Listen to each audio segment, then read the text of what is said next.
Martin Wittfooth. This is my second show at Helford Gallery. My first one was in 2012. I'm New York based, but I grew up both in Finland and Toronto in Canada. And I feel like on some level, where I'm from actually has quite a lot to do with how I paint. In fact, a space like this, I haven't quite seen anything of this scale unless it was a museum. So it has that beautiful museum feel, including with the finishes that they've done with the pre-existing architecture.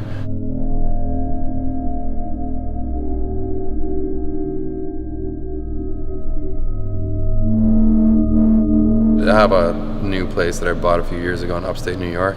It's a couple of hours outside of New York City, but even being that close to the city, it's very, very rural and natural. It's in the Hudson Valley region of New York, and it actually has a long history of being painted as a kind of muse for landscape painters especially. So it's definitely coming in, and a lot of the color schemes and the atmospheres in this new work has been influenced by that for sure.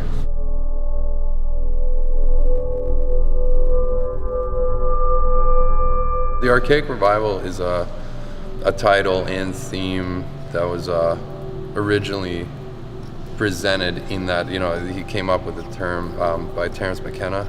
He's considered a lot of people would call him a psychedelic philosopher because he largely focused on the influence of psychedelics on people from as far back as we could be called people. His idea, which is something I wanted to kind of pay visual tribute to and contribute to that dialogue, his idea was that the further back we go in our lineage, the more closely we'll be confronted with nature, because we are nature, we're never separated from it. So his argument with the Archaic Revival was that modern or contemporary culture has gotten sick, and it's by, even subconsciously, by ways of jumping back towards archaic behaviors and values that we will actually, we've started a process of healing ourselves.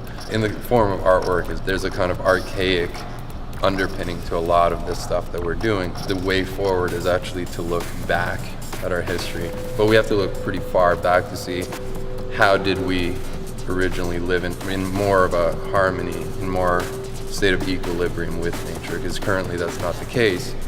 But the more I think that people are starting to have this conversation more and more openly, I think that maybe solutions will present themselves by which we can do that.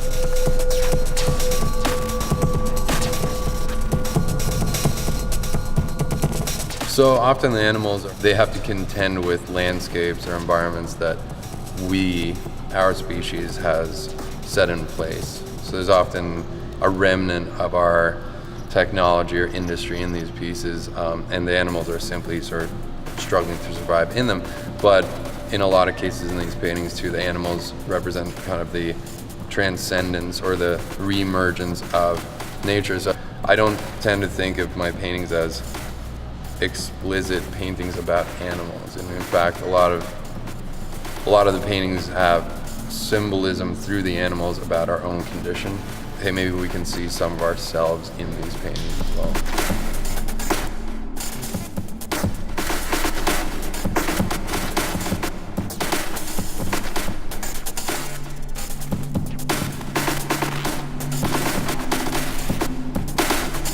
So this painting is called Moratorium. It's an allegory on winter. It's a frozen state. It's when things are asleep or dead.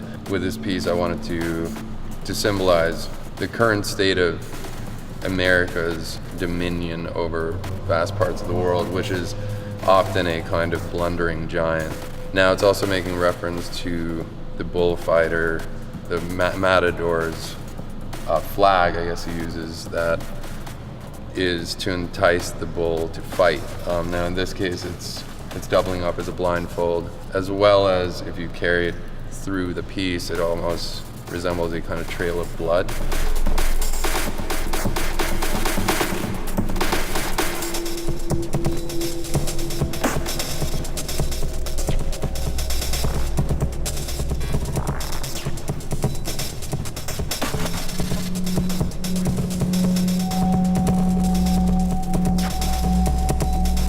The painting is called Milk. So Rome was founded by, in the mythos of it, it was founded by Romulus and Remus, who were nursed to health. They were abandoned, they were orphans. They're nursed to health by a she-wolf called the Capitoline wolf, and she's often depicted. There's a famous sculpture of it where she has sort of like mammaries, and she's nursing these two toddlers, that end up them being the founders of the greatest empire that was known. I'm not the only one to see the parallels between where we're going as a society. So as to first of all get a better understanding as to our own condition now, but also maybe the warning signs as to maybe something we might want to avoid in the future. There isn't really a conceptual basis as to exactly why I picked car parts, but something about their form, the fact that mashed together in this kind of a way, they end up suggesting something very grotesque. The flamingo's bathing at the bottom here and drinking from the milk that's pouring down.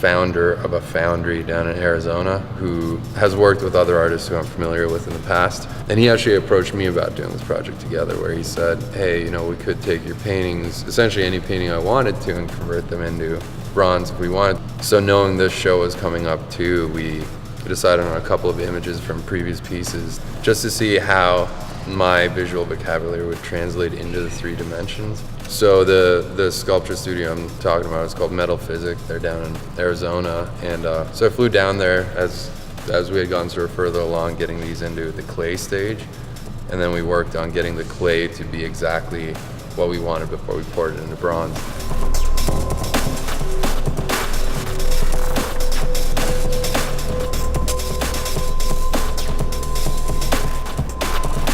I work primarily with oils, in fact exclusively with oils when it comes to the painting medium of my choice. I've also done some work with gold leaf. There are 3 pieces in the show that have gold leaf elements in them.